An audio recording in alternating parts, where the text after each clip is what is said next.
नमस्कार दोस्तों, स्वागत है आपका आज के मुख्य समाचारों की वीडियो में। जी हां दोस्तों, यहां पर आपको देखने को मिलेगी सुबह से लेकर शाम तक की सारी के सारी बड़ी खबरें, मुख्य समाचार, ब्रेकिंग न्यूज अपडेट के रूप में। तो दोस्तों आपसे रिक्वेस्ट है इस वीडियो को ज़्यादा से ज़्यादा लाइक और शेयर करें।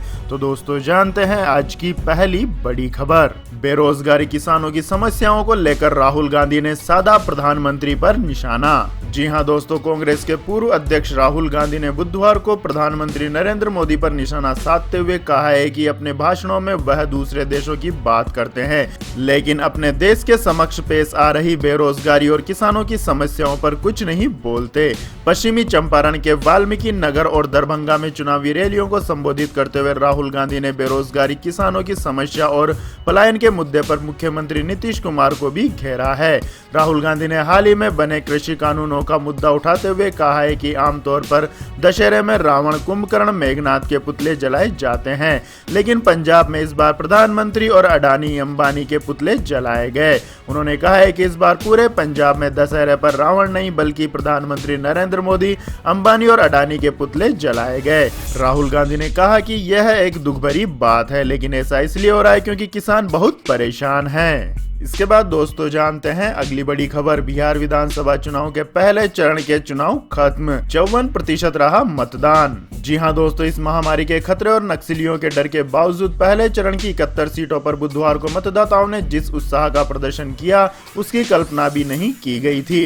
नक्सली प्रभावित इलाकों में बेशक सुरक्षा के पुख्ता प्रबंध थे, फिर भी जंगलों, पहाड़ों से घिरे बूथों पर जाकर वोट डालना कम खतरनाक नहीं था। ऐसे में मतदाताओं के जज्बे को दाद देनी होगी कि लोकतंत्र की हिफाजत के लिए किसी अवरोध को नहीं माना, बेखौफ घरों से निकले और जमकर वोट डाले। चौतरफा खतरों के बावजूद 53.54% मतदान को कम नहीं कहा जा सकता है। यह इस मायने में भी उल्लेखनीय है क्योंकि 2010 में विधानसभा चुनाव की तुलना में अब की बार ज्यादा वोट पड़े हैं। इसके बाद दोस्तों जानते हैं अगली खबर। फडणवीस का उद्धव ठाकरे पर आरोप, पत्र में किया 400 करोड़ रुपए के घोटाले का जिक्र। जी हां दोस्तों, महाराष्ट्र के पूर्व पीएम और भाजपा के वरिष्ठ नेता देवेंद्र फडणवीस ने बुधवार को आरोप लगाया है कि राज्य में कुछ लोग राष्ट्रीय स्वास्थ्य मिशन के संविदा कर्मचारियों को स्थायी करने के लिए रिश्वत की मांग कर रहे हैं। महाराष्ट्र विधानसभा में विपक्ष के नेता ने मुख्यमंत्री उद्धव ठाकरे को लिखे पत्र में दावा किया है कि यह भ्रष्टाचार 300 से 400 करोड़ रुपए तक का हो सकता है। फडणवीस ने पत्र में कहा है कि कुछ राज्य मंत्रियों ने पहले राष्ट्रीय स्वास्थ्य मिशन के तहत संविदा कर्मियों को स्थायी करने का आश्वासन दिया था। उन्होंने कहा है कि इस तरह की टिप्पणियों के बाद कुछ ऑडियो क्लिप सामने आई है जिसमें कुछ लोग कर्मचारियों को स्थायी करने के लिए 1 लाख से 2.5 लाख रुपए की मांग कर रहे हैं। यह घोटाला 300 करोड़ रुपए से 400 करोड़ रुपए तक का हो सकता है। आपकी जानकारी के लिए बता दें दोस्तों, राष्ट्रीय स्वास्थ्य मिशन के तहत राज्य में लगभग 20,000 संविदा कर्मी है। एनएचएम एक केंद्रीय प्रायोजित योजना है, लेकिन इसका क्रियान्वयन राज्य सरकार करती है। पूर्व मुख्यमंत्री ने कहा है कि कई लोगों ने रिश्वत चुकाने के लिए कर्ज तक लिया है ताकि उन्हें स्थायी नौकरी मिल सके।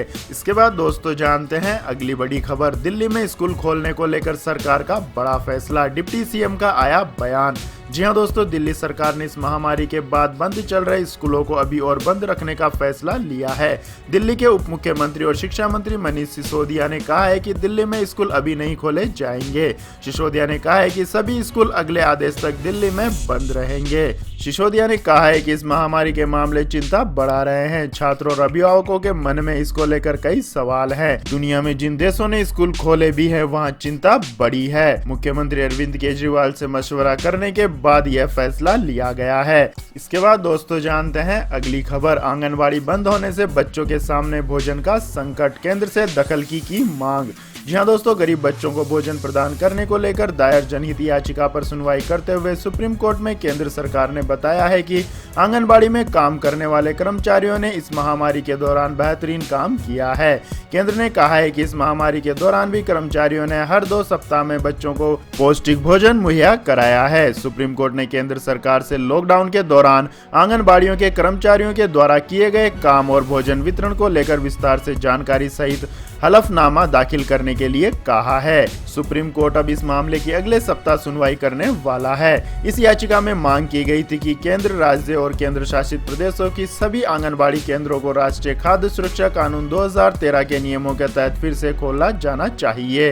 सुप्रीम कोर्ट ने केंद्र सरकार से कहा है कि वो इस पीआईएल पर जवाब दे जिसमें दावा किया गया है कि लॉकडाउन के दौरान आंगनवाड़ी केंद्र बंद होने से कई बच्चों को खाना नहीं मिल पा रहा है। इसके बाद दोस्तों जानते हैं अगली बड़ी खबर। लेकिन दोस्तों अगली खबर जानने से पहले आप लोगों से गुजारिश है कि इस वीडियो में दिखाई गई खबरें अगर आपको पसंद आई हो तो इस वीडियो को लाइक करें, कमेंट करें और हमारे चैनल को सब्सक्राइब करें। साथ ही दोस्तों इस वीडियो के अंत में हम आपसे एक सवाल पूछेंगे जिसका जवाब देकर आप बन सकते हैं नॉलेज सम्राट। तो दोस्तों इस वीडियो को अंत तक जरूर देखें। इसके बाद दोस्तों रुक करते हैं अगली खबर की ओर।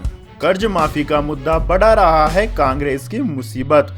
जी हां दोस्तों, 2018 के विधानसभा चुनाव में कांग्रेस के लिए गेम चेंजर साबित होने वाला किसान कर्ज माफी का मुद्दा ही उपचुनाव में उसकी मुसीबत बढ़ा रहा है। किसान बाहुल्य वाले विधानसभा क्षेत्रों में कांग्रेस प्रत्याशियों को किसानों को कर्ज माफी के मुद्दे पर समझाना मुश्किल हो रहा है।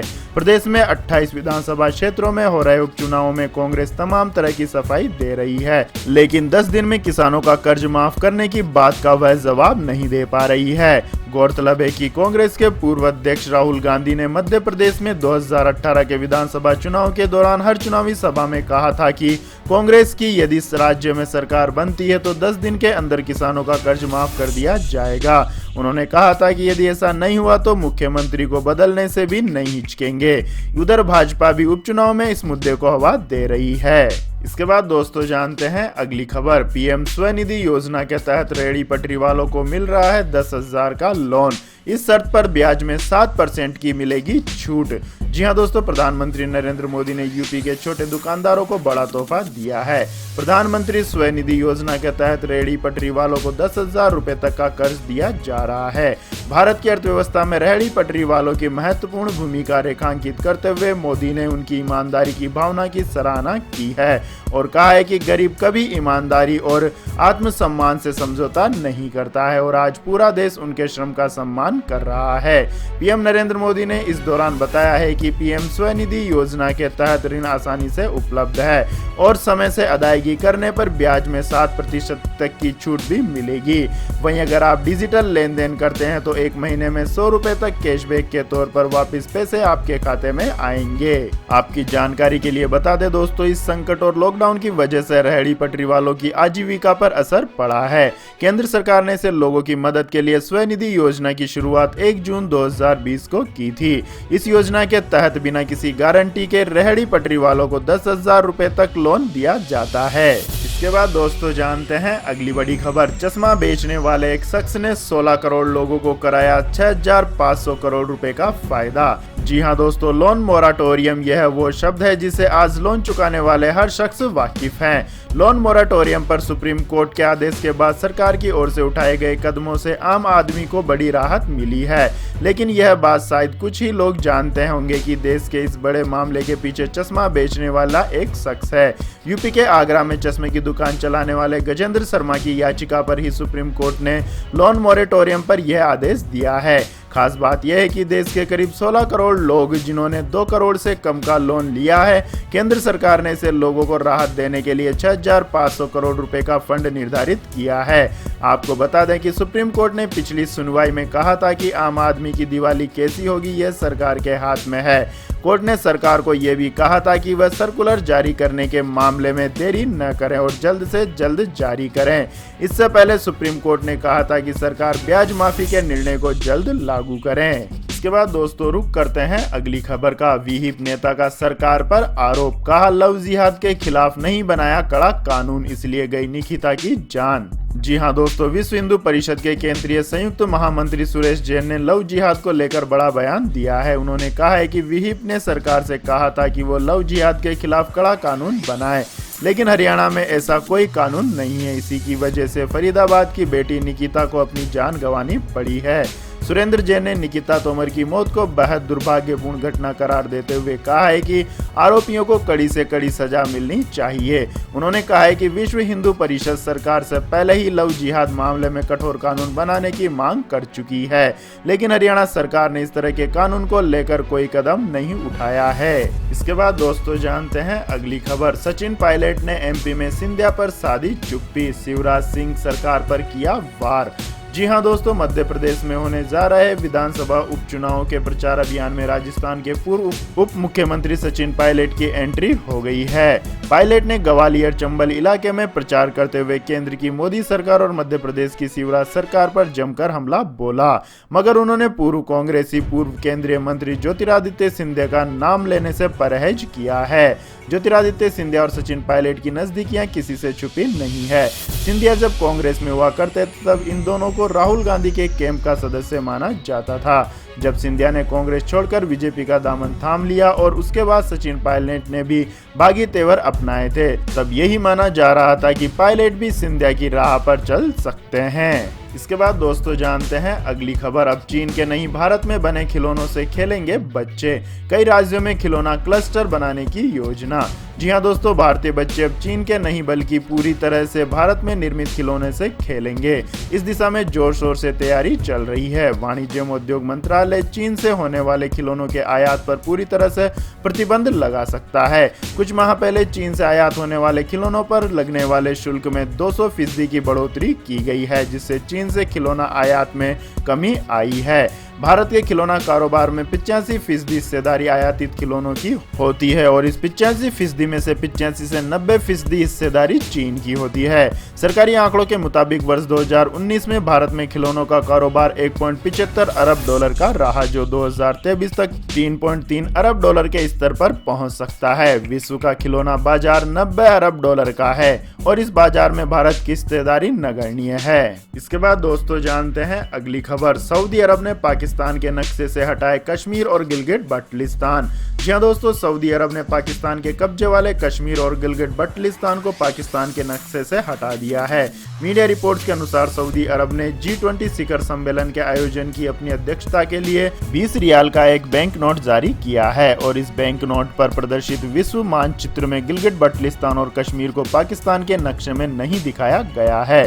पाकिस्तान अधिकृत कश्मीर के कार्यकर्ता अमजद अयूब मिर्जा ने ट्वीट कर बताया है कि सऊदी अरब ने पाकिस्तान अधिकृत कश्मीर और गिलगिट बल्टिस्तान को पाकिस्तान के नक्शे से हटा दिया है।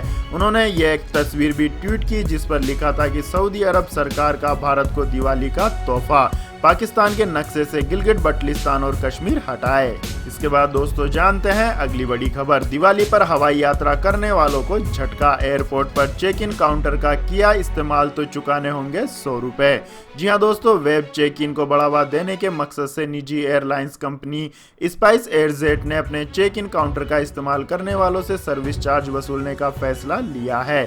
इसके लिए कंपनी अब यात्रियों से 100 रुपए फीस लेगी। हालांकि स्पाइस जेट ने हवाई यात्रियों के लिए वेब चेक इन अनिवार्य कर दिया है। लोगों को ऑनलाइन चेक इन करने के लिए स्पाइस जेट की आधिकारिक वेबसाइट या ऐप पर विजिट करना होगा। उड़ान भरने के 60 मिनट पहले यात्रियों को फ्री में बोर्डिंग पास मिल जाएगा। इसके बाद दोस्तों जानते हैं अगली खबर। टाटा ग्रुप एप्पल के लिए बनाएगा स्मार्टफोन कंपोनेंट, 5000 करोड़ रुपए की लागत से बन रही है फैक्ट्री। जी हां दोस्तों, दुनिया की सबसे बड़ी स्मार्टफोन बनाने वाली कंपनी एप्पल के पार्ट्स अब जल्द हिंदुस्तान में बनेंगे। टाटा ग्रुप ने इस काम के लिए तमिलनाडु में 5000 करोड़ रुपए की लागत से एक स्मार्टफोन कंपोनेंट मैन्युफैक्चरिंग यूनिट बना रही है। इस फैक्ट्री में आईफोन के अलावा एप्पल आईपैड, स्मार्ट वॉच और मैकबुक के पार्ट्स भी बनेंगे। हालांकि एप्पल की तरफ से अभी कोई आधिकारिक बयान नहीं आया है। वहीं टाटा के प्रवक्ता ने बताया है कि यह फैक्ट्री एक्सक्लूसिव तौर पर किसी खास ब्रांड के लिए फोन कंपोनेंट नहीं बनाएगी, बल्कि यह कई कंपनियों के लिए ऑर्डर मिलने पर फोन पार्ट्स उत्पादन करेगी। इसके बाद दोस्तों जानते हैं आज के मौसम अपडेट्स। तो दोस्तों, दक्षिण पश्चिमी मानसून वापस गया, उत्तर पूर्वी आया, जाने कहां होगी बारिश। जी हां दोस्तों, दक्षिण पश्चिमी मानसून देश के लगभग सभी हिस्सों से पूरी तरह से वापस चला गया है। भारतीय मौसम विज्ञान विभाग के मुताबिक सामान्य समय से लगभग 13 दिन बाद मानसून वापस गया है। मानसून के वापस जाने का नियत समय 15 अक्टूबर है। इसके साथ ही उत्तर पूर्वी मानसून आ गया है। इसके प्रभाव से तमिलनाडु, पौंडीचेरी, आंध्र प्रदेश के कुछ हिस्सों, कर्नाटक और केरल में अक्टूबर से दिसंबर के दौरान बारिश होती रहेगी। आईएमडी ने कहा है कि देश में इस समय कहीं भी मौसमी बारिश नहीं हो रही है। इसको देखते हुए विभाग की तरफ से कहा गया है कि दक्षिणी पश्चिमी मानसून 28 अक्टूबर को पूरी तरह से वापस चला गया। विभाग के मुताबिक तमिलनाडु के उत्तरी तट से दूर दक्षिणी पश्चिमी बंगाल की खाड़ी में चक्रवात की स्थिति बनी हुई है। इसके प्रभाव से केरल, माहे, तमिलनाडु और पौंडीचेरी में अगले 5 दिनों तक गरज के साथ बारिश हो सकती है।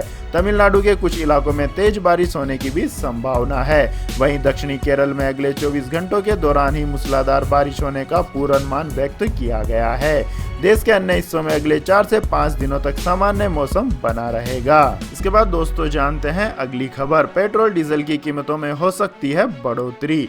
जी हां दोस्तों, अक्टूबर महीने में पेट्रोल और डीजल की कीमतों में लगातार आम आदमी को राहत मिली है। भारतीय तेल कंपनियों ने आज भी पेट्रोल डीजल की कीमतों में कोई बदलाव नहीं किया है, यानी कि लगातार 26वें दिन भी ईंधन के भाव में कोई बढ़ोतरी नहीं हुई है। लेकिन आपको बता दें कि इस महामारी के कारण आर्थिक संकट और बाद में राजस्व पर दबाव पड़ने से केंद्र फिर से पेट्रोल डीजल पर उत्पाद शुल्क बढ़ा सकता है।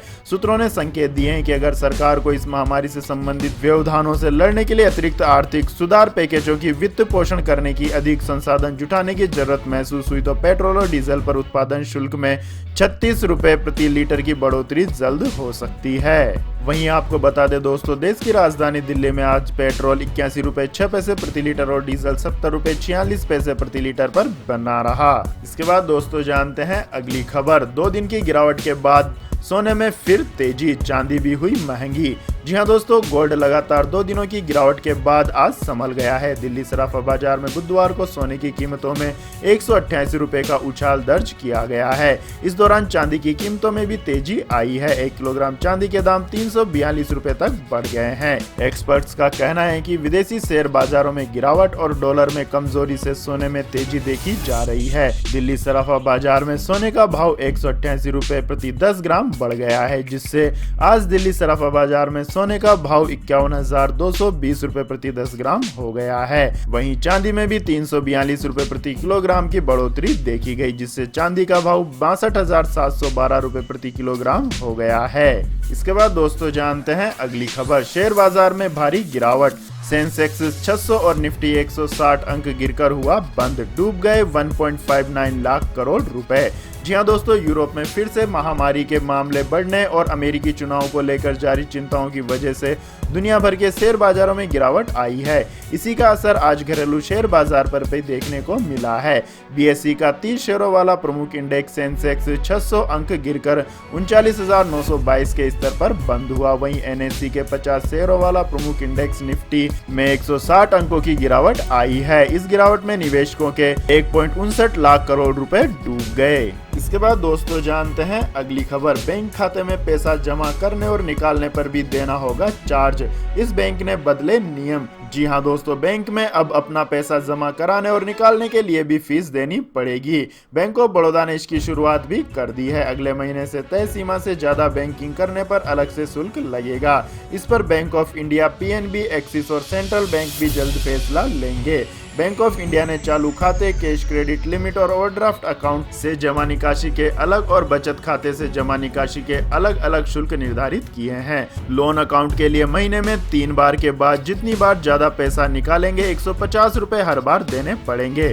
बचत खाते में 3 बार तक जमा करना मुफ्त, मगर चौथी बार जमा किया तो 40 रुपए देने होंगे। वरिष्ठ नागरिकों को भी बैंक ने कोई राहत नहीं दी है। इसके बाद दोस्तों जानते हैं अगली खबर, माइक्रोमैक्स ने इन सीरीज के फोन के डिजाइन और विकास के लिए मीडियाटेक से मिलाया हाथ। जी हां दोस्तों, भारत की मोबाइल फोन कंपनी माइक्रोमैक्स ने बुधवार को कहा है कि उसने अपने स्मार्टफोन ब्रांड इन के डिजाइन और विकास के लिए ताइवान की चिपसेट निर्माता मीडियाटेक के साथ गठजोड़ किया है। माइक्रोमैक्स ने इस महीने की शुरुआत में अपने नए सब ब्रांड इन की घोषणा की थी और बताया था कि इसके लिए कंपनी अगले 12 से 18 महीनों में I&D मैन्युफैक्चरिंग और मार्केटिंग पर 500 करोड़ रुपए निवेश करेगी। कंपनी के इस कदम को भारतीय बाजार में उसकी वापसी की कोशिश के रूप में देखा जा रहा है। उम्मीद है कि नए ब्रांड के तहत उसका पहला उत्पाद नवंबर के पहले सप्ताह में बाजार में आ जाएगा। कंपनी ने बुधवार को एक बयान में कहा है कि माइक्रोमैक्स स्मार्टफोन समाधान के लिए मीडियाटेक के साथ गठजोड़ कर रही है। तो यह थी दोस्तों आज की सभी महत्वपूर्ण बड़ी खबरें। और दोस्तों बारी आती है आज के माइंड क्विज क्वेश्चन की, जिसका जवाब देकर आप बन सकते हैं नॉलेज सम्राट। तो दोस्तों आज का सवाल है, विश्व प्रसिद्ध सोमनाथ मंदिर किस राज्य में स्थित है? जी हां दोस्तों, अगर आपको इस सवाल का जवाब आता है तो तुरंत कमेंट सेक्शन में लिख दीजिए। इस वीडियो को लाइक कीजिए, शेयर कीजिए, कमेंट कीजिए और हमारे चैनल को सब्सक्राइब करके बेल आइकन का बटन भी दबा लें। धन्यवाद। जय हिंद, जय भारत, वंदे मातरम।